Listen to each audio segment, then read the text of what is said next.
Di sini aku akan membahas tentang beberapa pertanyaan manajemen strategik. Apa saja sih yang harus kita ketahui tentang manajemen strategik itu? Ikuti videonya ya. Check it out.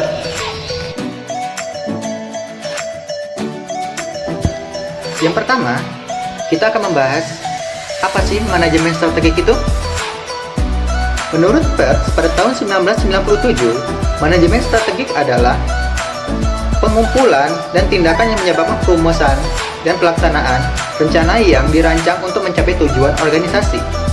Sedangkan menurut Alex Miller pada tahun 2003, dia mengatakan bahwa manajemen strategik adalah suatu proses kombinasi antara tiga aktivitas, yaitu analisis strategi, perumusan strategi, dan implementasi strategi. Sedangkan menurut R. David, dia mengatakan bahwa manajemen strategi adalah suatu seni ilmu yang merumuskan pelaksanaan dan mengevaluasi keputusan lintas fungsional yang memungkinkan organisasi untuk mencapai tujuan.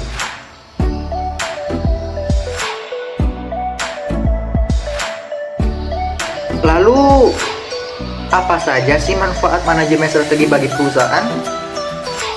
Berikut jawabannya. Manajemen strategi umumnya dianggap memiliki manfaat finansial dan non-finansial. Tahapan-tahapan yang dilakukan secara kontinu untuk merencanakan, memantau, menguji, dan menghasilkan efisiensi operasional yang lebih besar. Berikut perincian beberapa manfaat manajemen strategi bagi perusahaan. Yang pertama, menghasilkan keputusan terbaik untuk perusahaan.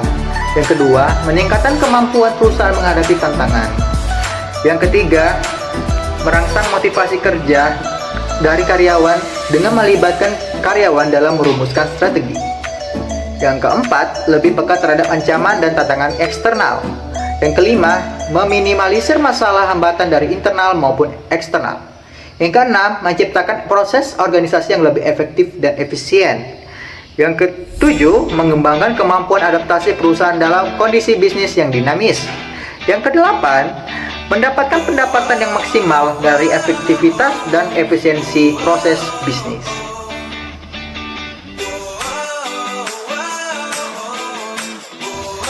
Lalu, apa saja sih tahapan yang harus dilakukan untuk menerapkan manajemen strategik ini pada suatu perusahaan?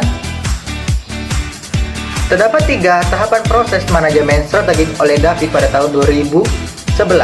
Di antaranya, yaitu pertama, perumusan strategi atau strategi formulation. Di perumusan strategi ini, tahapan yang awal dilakukan pada proses manajemen strategi yang meliputi pengembangan visi dan misi, identifikasi peluang eksternal dan ancaman, menganalisis kekuatan dan kelemahan internal, merumuskan tujuan jangka panjang, menghasilkan strategi alternatif, dan memilih strategi tertentu untuk mencapai tujuan. Selanjutnya, implementasi strategi atau strategi implementation. Nah, di tahapan ini dilakukan pengembangan strategi pendukung budaya, struktur organisasi yang efektif, mengatur ulang usaha pemasaran yang dilakukan, mempersiapkan anggaran, mengembangkan sistem informasi, serta menghubungkan kompensasi karyawan terhadap kinerja organisasi. Dan yang ketiga, yaitu evaluasi strategi dan pengawasan.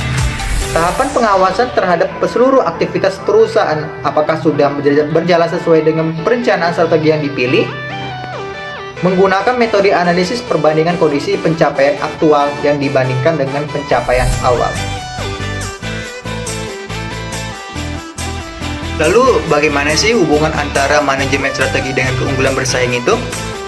Ada beberapa aspek yang berhubungan dengan manajemen strategi dan keunggulan bersaing. Yang pertama yaitu strategi keunggulan biaya. Dengan konsep ini, perusahaan bersiap menjadi produsen berbiaya rendah di dalam industrinya.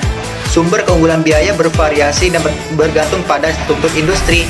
Produsen berbiaya rendah harus menemukan dan mengeksploitasi semua sumber biaya. Keunggulan kepemimpinan biaya atau disebut cost leadership menekankan memproduksi produk-produk yang distandarisasi dengan biaya yang sangat rendah untuk para konsumen yang peka terhadap harga. Terus ada strategi diferensiasi. Nah, untuk strategi diferensiasi ini, keunggulan bersaing diperoleh dari berbagai kompetensi yang dimiliki. Keunggulan bersaing yang diperoleh dari strategi diferensiasi diharapkan dapat mengantarkan perusahaan menghasilkan kinerja pemasaran yang lebih baik seperti volume penjualan, pertumbuhan pasar, pertumbuhan pelanggan. Menurut Porter, keunggulan bersaing dari strategi diferensiasi akan menjadi instrumen yang baik untuk menghasilkan kinerja pemasaran. Terus ada strategi fokus. Nah, untuk strategi fokus ini digunakan untuk membangun keunggulan bersaing dalam suatu segmen pasar yang lebih sempit. Strategi jenis ini ditujukan untuk melayani kebutuhan konsumen yang jumlahnya relatif kecil dan dalam pengambilan keputusan untuk membeli relatif tidak dipengaruhi oleh harga. Dalam pelaksanaannya, strategi fokus diintegrasikan dengan salah satu dari dua strategi generik lainnya, seperti strategi keunggulan biaya atau strategi diferensiasi. Nah, strategi ini biasa digunakan oleh pemasok niche pasar, niche market, atau segmen khusus, disebut pula sebagai ceruk pasar. Lalu bagaimana sih perusahaan itu bisa mendapatkan keunggulan bersaing secara terus-menerus? Sebuah perusahaan dikatakan memiliki keunggulan kompetitif atas para pesaingnya ketika profitabilitasnya lebih besar daripada profitabilitas rata-rata, sekaligus juga memiliki pertumbuhan laba yang lebih tinggi dibandingkan dengan rata-rata industri. Nah, sebuah perusahaan dimiliki keunggulan kompetitif yang berkelanjutan ketika strateginya memungkinkannya untuk mempertahankan profitabilitas di atas rata-rata selama beberapa tahun. Sebuah keunggulan kompetitif dapat berkelanjutan jika tidak dapat dengan mudah ditiru dan akan sulit untuk terkikis selama jangka waktu tertentu. Lalu perusahaan memiliki kompetensi inti yang unik dan lebih unggul daripada pesaing serta sulit untuk ditiru.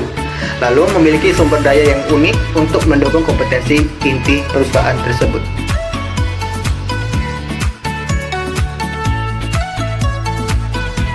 Lantas apa saja sih dasar strategi bersaing yang dikemukakan oleh Michael Porter?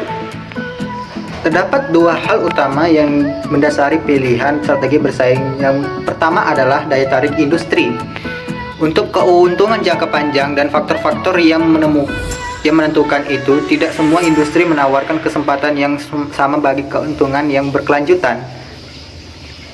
Dan sumber daya yang melekat pada suatu industri adalah salah satu unsur utama dalam menentukan keuntungan perusahaan.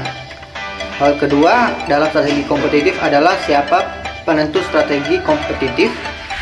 Dalam suatu industri terdapat tiga tipe dasar dalam keuntungan bersaing, yakni kepemimpinan biaya atau cost leadership dan diferensiasi atau differentiation.